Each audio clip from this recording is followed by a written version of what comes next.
Hello friends, welcome to my YouTube channel. और इस आज हम बात करेंगे Redmi Note 10 Pro Max के बारे में।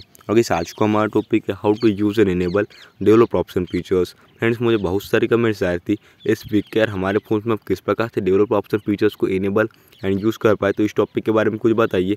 ऐसे मुझे बहुत सारी कमेंट्स आ रही थी, तो मैं सोचा यार इस टॉपिक पे वीडियो बना देता हूँ। तो वीडियो के साथ आखिर तक बने रहे। और अभी तक आपने हमारे चैनल को सब्सक्राइब नहीं किया है तो प्लीज़ सब्सक्राइब कर लीजिएगा, बेल आइकन बटन प्रेस कर लीजिएगा एंड वीडियो को लाइक शेयर कर लीजिएगा। तो फ्रेंड्स, सबसे पहले आप अपने फ़ोन में देखिए सेटिंग्स ओपन कर लीजिएगा।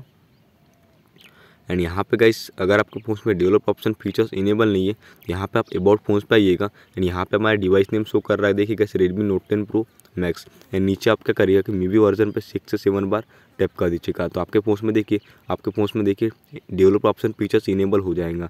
एंड उसके बाद आप आइए एडिशनल सेटिंग्स पे। यहाँ पे देखिए आपको एडिशनल सेटिंग पे देखिए इंटरप्राइज मोड के जस्ट नीचे डेवलप ऑप्शन फीचर्स मिल जाता है। यहाँ पे आप इसके कुछ सेटिंग्स एंड फीचर्स को बहुत ही आसान तरीके से यूज़ कर पाते। तो फ्रेंड्स, ये तो आज को हमारा टॉपिक। उम्मीद है फ्रेंड्स आपको वीडियो पसंद होगी। आज के लिए बस इतना ही। Thank you.